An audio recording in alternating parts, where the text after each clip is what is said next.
Savoir et comprendre les plus récentes nouvelles qui nous touchent. Tout savoir en 24 minutes. Avec Alexandre, bonjour. Bonjour. Content de te retrouver.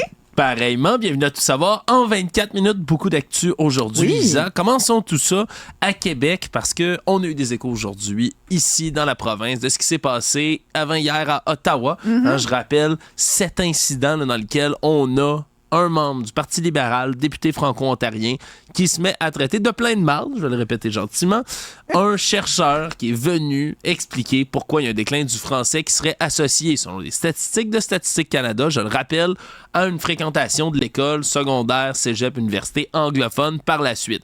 Et là, ben, aujourd'hui, c'est les réactions, comme je le dis, du côté de Québec, du côté des autres partis à Ottawa aussi. Depuis hier, le Bloc québécois exige sa démission de ce comité en question. On a aussi, ben, au Québec, le François Legault qui a dénoncé un total manque de jugement sans réclamer une démission. Il y a le ministre de la langue française, Jean-François Roberge, ici aussi, qui a dit qu'il devait présenter des excuses plus officielles parce que du côté du député, M. Francis Drouin, on continue à dire « Moi, je vais m'excuser si les concernés m'appellent pour demander des excuses. » Écoute, il y a quelque chose. Hein? Mais ça, c'est faux. Mais tu sais C'est du culot, là, il ça. est président de l'Assemblée parlementaire de la francophonie. Oui, et d'ailleurs, le Bloc, on fait parvenir Écoute, qu'est-ce que tu fais à occuper ce poste-là? Ah, c'est très fort, surtout que lui ne veut pas du tout, tu sais, ni présenter d'excuses publiques, mais continue, il persiste et signe, là, dit que tout ça, c'est de la foutaise, les données qui ont été amenées, c'est ridicule, il n'y a pas de déclin lié à tout ça du français. Mais donc, tu peux pas être porte-parole pour la francophonie. Là. Tu peux pas être président de l'Assemblée parlementaire de la francophonie quand tu tiens ce discours-là. Dans mon sens, Écoute, effectivement, tu ne peux pas faire ça, mais lui continue à dire qu'il a défendu le français toute sa vie, que c'est la machine péquiste au Québec qui s'est mise en marche contre lui et que c'est ça aujourd'hui qui lui vaut toutes ses réprimandes. Peut-être plus le fait d'avoir insulté quelqu'un en commission. Des gens aussi qui sont des experts qui étaient venus finalement donner des informations. Là. Invités par les parlementaires. Tout à fait. Entre deux parlementaires, tu as deux députés, un ministre et un député de l'opposition, là, mettons, qui se créent des affaires par la tête. Déjà, on pourrait mieux comprendre. Ça reste inacceptable dans la maison du peuple, là, à l'Assemblée nationale ou encore à la Chambre des communes. Tu es censé être capable de débattre avec des mots qui sont pas des insultes. Mais là, quand tu invites quelqu'un, là, un civil, quelqu'un du public, qui vient pour t'expliquer quelque chose, tu l'envoies chier. Là. Sincèrement, c'est ce qui est arrivé.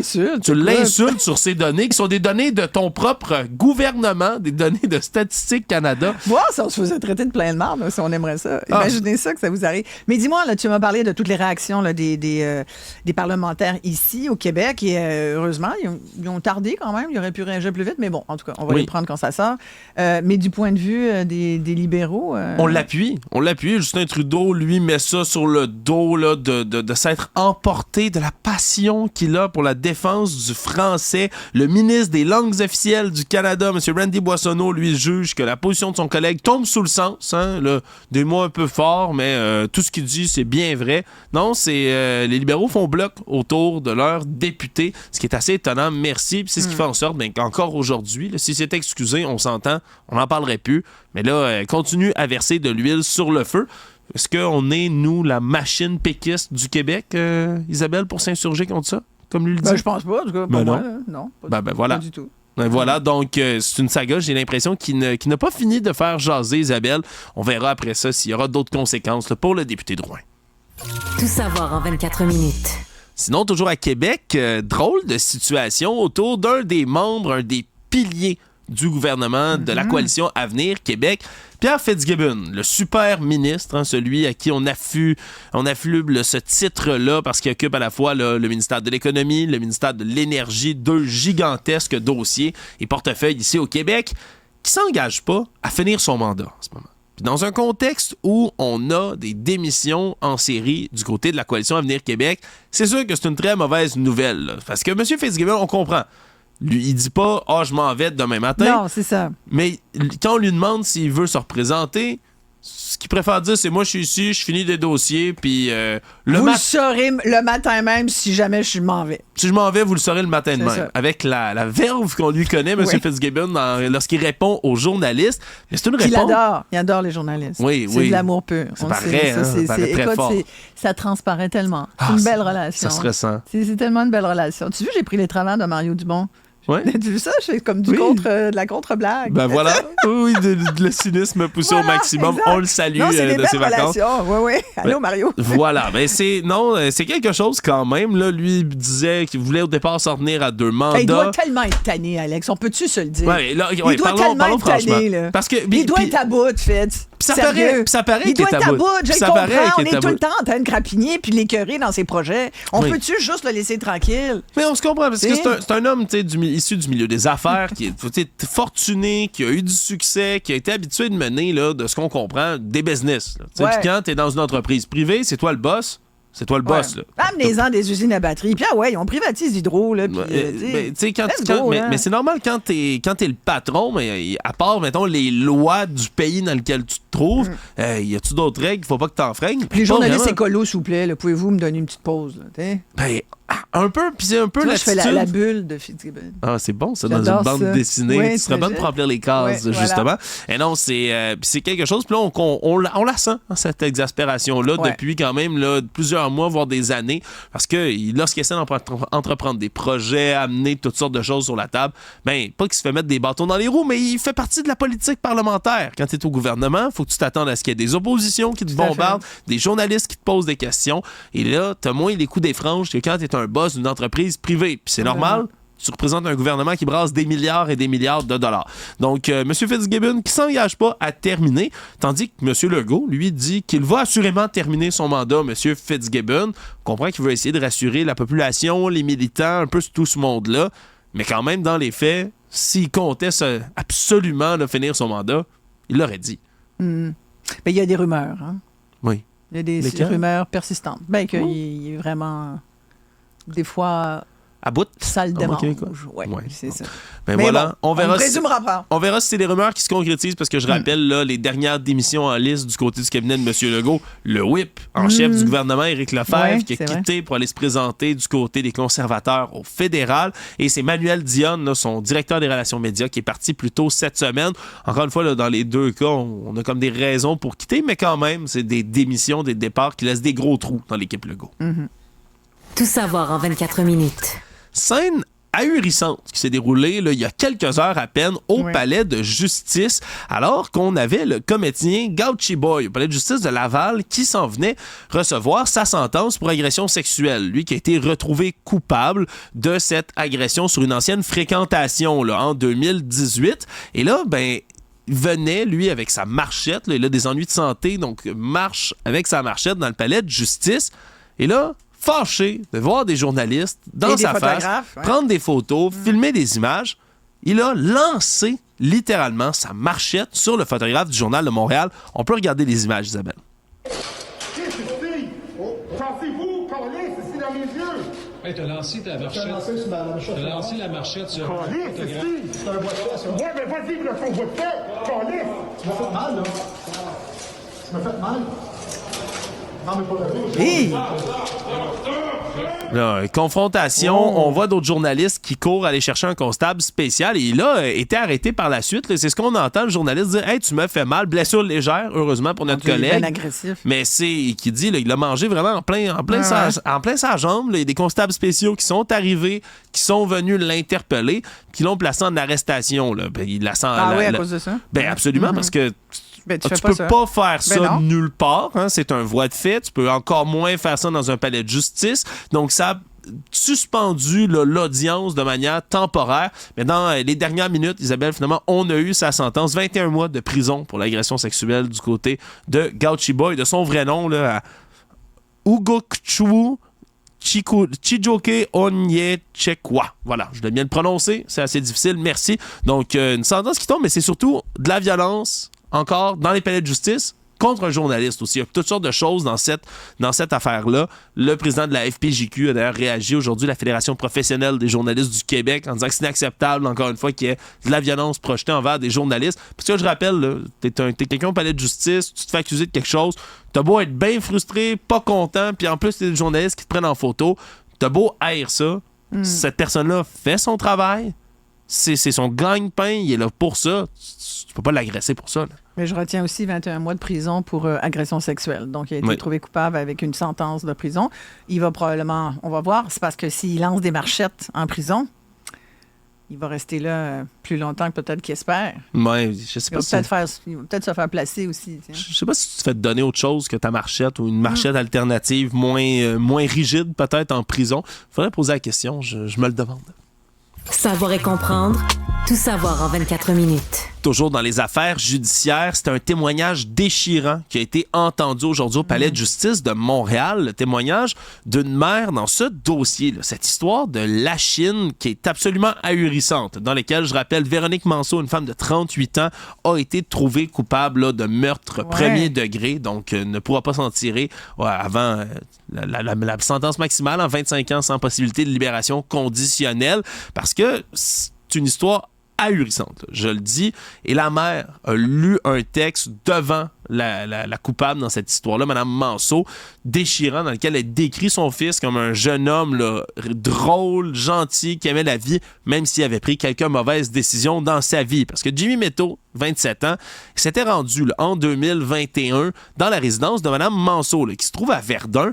Et là, je rappelle les faits rapidement. Oui, parce qu'on a eu beaucoup de détails, finalement, sur ce qui s'est passé. Oui, mais puis même, malgré tous les détails, je veux dire comme ça, on dirait que c'est un gars qui est incompréhensible. C'est tellement étrange, toute cette histoire-là. Il se ramasse un groupe de gens, on dit des amis, des connaissances, qui vraisemblablement étaient là ensemble pour consommer de la drogue, du crack, entre autres. Et sous l'influence de ce crack, Mme Manceau s'est mise à comme halluciner que M. Jimmy Méthode aurait été un espion à la solde de son ex-conjoint et se met à le battre, littéralement à le battre sur place. Il essaie de prendre la fuite. Il y a un adolescent sur place qui se rend jusqu'au côté de Mme Manceau, l'interpelle, puis il réussit à comme le séquestrer, le garder là, se fait battre à nouveau, l'attache, et là, une fois, il est battu.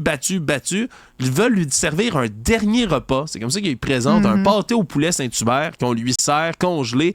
Lui dit qu'il veut pas mourir à plusieurs reprises. On le force à boire du liquide inflammable. C'est pour ça qu'on parle d'une torture. Puis finalement, on l'assassine avec de multiples coups de couteau. On le jette dans le garage, puis finalement, dans un baril qu'on met dans le garage. Il y aurait eu quelqu'un qui a dénoncé cet événement-là aux policiers qui ont pensé au début que c'était une blague, qui se sont rendus dans la résidence, puis qui ont finalement trouvé le corps de M. Méthode dans le baril.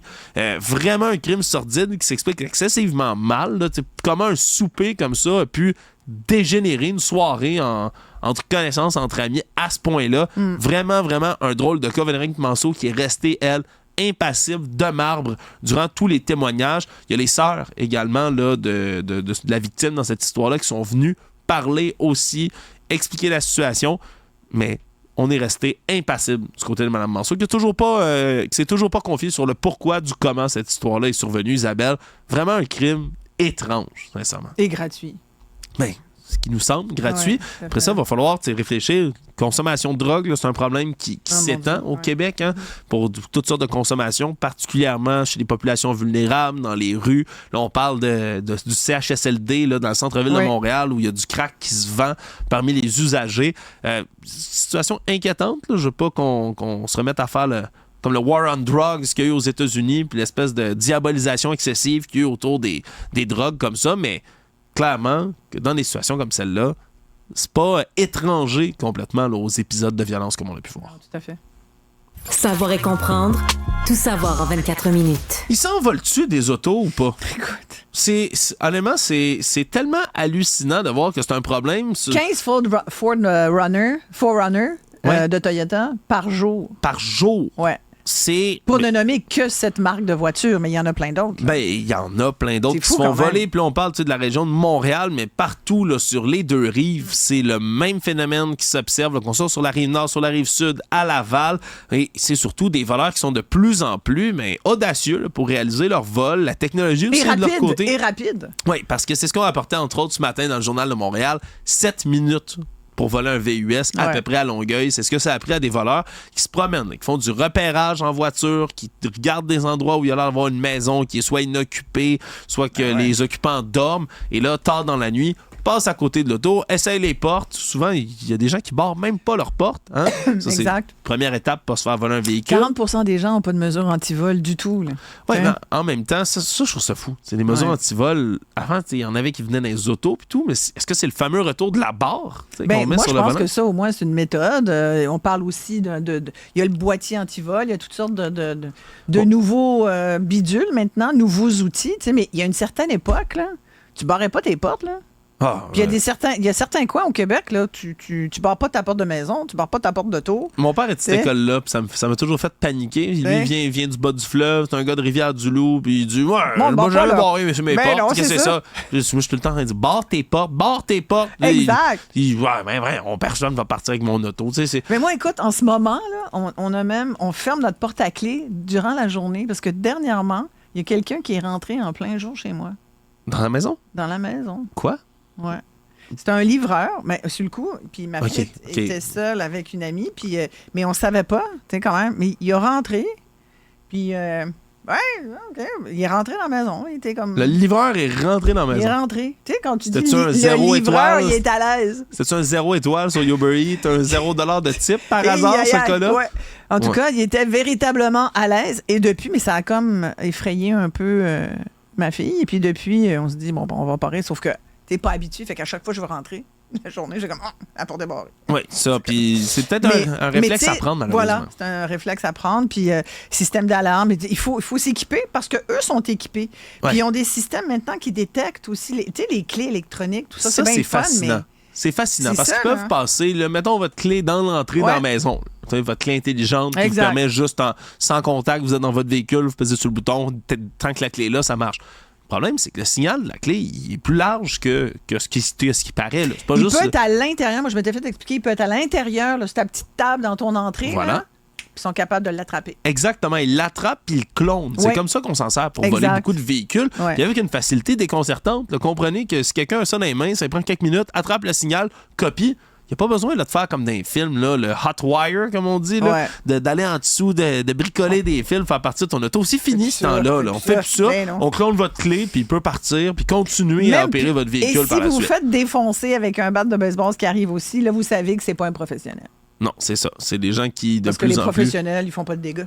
Ils font pas de dégâts, sont équipés, puis vraiment, ça donne lieu à des histoires comme celle de cette restauratrice-là, originaire de Kamouraska, Perle Morancy, la propriétaire du restaurant Côté Est, qui a fait beaucoup parler d'elle à cause de sa mésaventure, s'en vient à Montréal et de passage, va voir d'autres gastronomes, d'autres restaurateurs, vont parler de fine cuisine, elle a du champagne, de la nourriture, toutes sortes d'affaires dans son auto.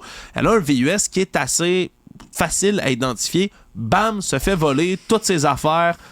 Être seule à Montréal, plus Et d'auto, elle plus dit, de je matériel. suis une optimiste, alors je le mets sur Facebook. Puis je dis, s'il y a quelqu'un qui voit mon véhicule, s'il vous plaît, écrivez-moi. Et ça fait beaucoup de bruit au travers de son Voilà. propre réseau parce C'est que c'est un ça. véhicule qui, semble-t-il, est assez rare. Puis en plus, il y a des lignes comme jaune-orangé sur le côté du véhicule qui sont assez, là, un trait très distinctif. Et c'est ce qui fait en sorte qu'en moins de 36 heures, ben, il y a quelqu'un du milieu de la restauration qui a réussi à voir le véhicule. Puis non seulement ça, mais même vu le voleur en question se Ouais. rediriger vers le véhicule quand il était là. Puis là, on répète pour les gens à la maison, ne faites jamais ça, vous appelez la Non, police. partez pas après quelqu'un. Ouais, il est parti après Oui. en criant, le filmant, etc. Tu sais que j'ai déjà fait ça. Ah oui, hein? Ben, j'ai déjà fait ça. Couru après un voleur? Ah, moi, je suis tellement monsieur, madame, tout le monde. Il m'arrive tout ce qui arrive au monde. Je te jure. Ok, mais il là, était t'es- 4. Là, t'es obligé. Écoute, Ok, moi, des fois, là, la t'es nuit- obligé de le raconter. Ben, je suis hein. obligée de le raconter, certains. Et c'est depuis aussi qu'on s'est mis, tu sais, qu'on met le système d'alarme le soir, parce que des fois, on en avait un, mais on le mettait pas forcément. Mais là, 3 heures, moi, tu sais, je suis une mère, hein, Alex. Moi, C'est pas tu te ça, réveilles mais à rien. Ça, moi, je j'entends je clic, connais je ça. me dis, ah! Et là, j'ouvre Mais je vois les portes de ma voiture, puis 4 personnes qui sont dedans avec des pack-sacs, ni une ni deux. Je sais pas comment. Je me suis rendue en bas direct, puis là, j'ouvre la porte, je fais « Hey, qu'est-ce que vous faites là? » Puis je pars après eux, mais les 4 sont partis, tu comprends, en laissant les 4 portières ouvertes. Puis... Ils ont-tu le temps de te voler quelque chose? Ben oui, ils ont volé. Ils ont volé, mais tu sais, des lunettes, des gugus, on n'avait pas grand-chose. Tu sais, j'ai pas fait de rapport de police, mais j'ai appelé la police quand même.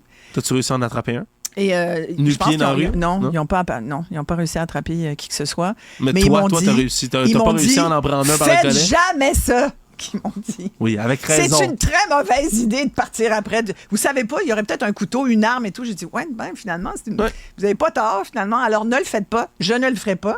Mais ça a été comme plus fort que moi, tu comprends? Oh, ben, c'est soit tu gèles ou tu... Ben, c'est fight or flight, comme on dit. Exact. T'as deux Moi, réactions. C'est la fuite ou le combat. Puis moi, dans ce cas-ci, sachez et soyez avertis, mesdames et messieurs, les moi, voleurs. Là, c'est comme... Oui, exactement. Si vous allez chercher des noises à Isabelle Maréchal... Ça se peut que je parte après vous. J'aurais peur si j'étais vous. Économie. Alors, Isabelle, que le télétravail est devenu Ouais. un incontournable dans nos sociétés. D'ailleurs, le matin, alors que je remplace Alexandre Dubé, plutôt cette semaine, c'est un dossier que j'ai couvert parce que, alors qu'il y a de plus en plus de monde dans le télétravail, ça vient créer des conflits dans la demeure, entre monsieur, madame, monsieur, etc., entre les conjoints, époux et autres. Ben oui, ça devient plus compliqué. Là, on dit même dans les dernières statistiques que les femmes se retrouvent souvent avec pas de pièces pour travailler. Ouais. Souvent, monsieur qui prend le bureau, mais madame se ramasse à la table, la cuisine et tout. Bref, il y a même des inéquités de ce côté-là. Mais ce n'est pas de ça que je voulais te parler. C'est plutôt du syndicat de la fonction publique canadienne qui, là, s'est dit bien choqué aujourd'hui, alors qu'ils sont en train de négocier avec le gouvernement fédéral, parce qu'il y a une nouvelle directive qui demande une présence au bureau 3 jours par semaine aux fonctionnaires. Et là, on est bien choqué de cette nouvelle mesure-là. Mais attention, Isabelle, avant que tu t'emportes, eux disent, ce n'est pas le point des 3 jours qui nous fait nous fâcher. C'est quoi? C'est le langage qui a été négocié qui doit être respecté, madame. Ah, genre? Parce qu'eux disent que c'était censé être du cas par cas pour chaque demande de télétravail, pas une règle mur à mur, si tu veux.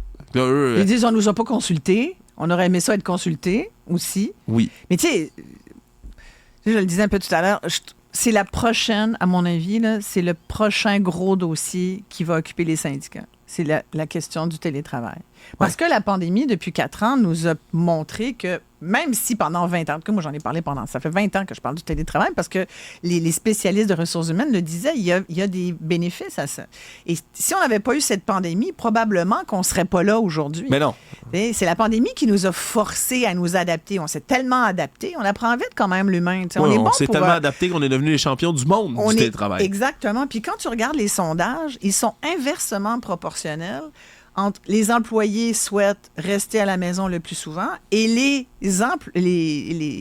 patrons, eux, souhaitent que les employés reviennent. Fait que t'en as qui souhaitent être surtout à la maison, puis les autres qui disent, ben non, j'aimerais ça surtout que tu es au bureau. Fait que c'est sûr que ça va s'entrechoquer, tu comprends? Oui. Les attentes des uns et les désirs des autres. Fait que, et là, on le voit avec le CFP, entre autres, puis les syndicats fédéraux, puis c'est 27 000 personnes que ça touche. Moi, je pense que quand tu es fonctionnaire, ça vient avec un bureau. Je sais pas ce que tu en penses, mais tu sais, on l'a vu beaucoup pendant la pandémie. Moi, j'ai parlé à du monde. Tu t'appelais à des organismes gouvernementaux, puis là, tu te ramassais avec quelqu'un qui était à la maison, qui avait pas le dossier. Ben non, le dossier est au bureau. Moi, je suis chez moi, madame. Faut que vous compreniez ça, là. Moi, j'ai jamais eu le malheur de vivre mais ça. C'était pendant la pandémie. Peut-être depuis, tu sais, puis ça dépend. Les compagnies d'assurance sont très, très bien organisées. Beaucoup de gens travaillent de la maison. Mais je pense qu'il y a beaucoup plus d'entreprises privées qui sont des pros du télétravail que des fonctionnaires. Et ils sont très organisés pour ça. Fait que ça prend un cadre. Fait que si tu as ce cadre-là, tant mieux. Mais je pense que dans le contexte actuel, être fâché que ton employeur, que le gouvernement, donc les contribuables canadiens, te demande d'aller au bureau 3 jours semaine, je sais pas, je trouve que c'est un petit peu grossier, non? Oui. Je comprends qu'il y a des gens qui... toi, Alex, comme un jeune, là? Mais moi, je pense que, tu sais, je comprends leur point que ça peut être négocié au cas par cas, puis je crois que pour certaines personnes, peut-être qui ont gardé cette habitude de télétravail-là, je sais pas, moi, un père ou une mère de famille, tu sais, qui maintenant, ça concilie tellement mieux leur horaire avec les enfants, puis aller chercher à la garderie, à l'école. Je sais pas, peut-être qu'il y a des cas comme ceux-là, je pense, qui doivent et peuvent être négociés. Puis peut-être qu'une règle mur à mur, si c'est une règle mur à mur, puis que les cas exceptionnels se négocient, ben, pas de problème. Moi, je crois sincèrement mais tu vas avoir au contact autant humain de puis aux cas gens d'être là. de figures que de syndiqués qui vont te demander Ouais, des c'est affaires. ça Ça va problème. devenir ingérable. Ça va peut-être devenir du gros niaisage. Ben T'as oui. raison, Isabelle. Honnêtement, j'aimerais pas être dans les bottes de ceux qui doivent gérer les fonctionnaires comme ceux-là. Ça reste à voir s'ils vont être entendus dans leurs demandes, mais moi, je te le dis, le télétravail, ça peut être beau. Je suis un ferme croyant au contact humain. Ouais. On est rendu qu'on s'évite le contact humain dans presque Avoue tout. que c'est le fun de se Isabelle, voir. d'être ici Ouais. ensemble, c'est un privilège et un plaisir. Puis je pense que même s'il y a des gens que vous n'aimez pas dans votre bureau ou ailleurs, il y a quelque chose d'exclusif et d'exceptionnel au contact humain qui ne peut pas être remplacé pour à peu près rien. Donc, je pense pas que c'est quelque chose qui peut s'enlever. Surtout pour certains types de travail. T'sais. Mais c'est finalement, ça a l'air simple, la question du télétravail, mais il y a tellement à dire là-dessus. Écoute, c'est fascinant. On va finir par trouver le juste équilibre. Ça, j'ai confiance. Ouais. Bah, t'es un optimiste. Le Monde. Je suis certainement un optimiste, surtout qu'en terminant, Isabelle, je te présente une nouvelle qui, honnêtement, m'a fait écarquiller des yeux tout à l'heure et concerne Robert Kennedy Jr. Qui est-ce? Ben, le neveu de John F. Kennedy, lui-même le très célèbre président américain, qui se présente comme candidat indépendant en ce moment à l'élection présidentielle. Parce que oui, vous avez peut-être juste entendu parler de Joe Biden, de Donald Trump, mais il y a également Robert Kennedy qui se présente. Et M. Kennedy, c'est quelqu'un, faut que vous le sachiez, qui a tenu beaucoup de propos excessivement controversés. C'est entre autres un leader du mouvement anti-vax sur la planète. Lui croit que le vaccin fait des dégâts horribles. Il a écrit des livres là-dessus. Ces livres sont d'ailleurs des best-sellers sur Amazon. Merci Amazon de publier ces cochonneries-là. Et continue de propager tout ça en marge de sa propre tentative de gagner la Maison-Blanche comme indépendant. Mais là, aujourd'hui, une enquête du New York Times qui révèle que M. Robert Kennedy Jr. a déjà eu un parasite au cerveau, un ver dans la tête qui lui a mangé une partie du cerveau. T'es sérieux, là? Ce n'est pas une blague. Et on dit que c'est un parasite qui a attrapé quelque part en Afrique ou en Amérique du Sud ou en Asie, dans un voyage, à un moment de sa vie, que lui s'est promené, a rongé une partie de son cerveau. Le parasite a fini par mourir, le ver, mais c'est quelque chose qui peut engendrer d'importantes séquelles psychologiques et neurologiques, des problèmes cognitifs évidents du côté de M. Kennedy, qui a aussi été déjà victime d'une intoxication au mercure qui peut entraîner d'autres problèmes neurologiques. Je veux pas faire un méchant lien avec tout ça, mais dès que la nouvelle est tombée, il y a des gens qui se sont mis à faire des liens, Isabelle. Je veux pas les nommer. Il y a peut-être un lien entre ça et certains propos tenus par M. Kennedy. Eh bien. Ben merci, Alex. Et Bien, voilà. c'est un plaisir, Isabelle. En 24 minutes, c'est mission accomplie.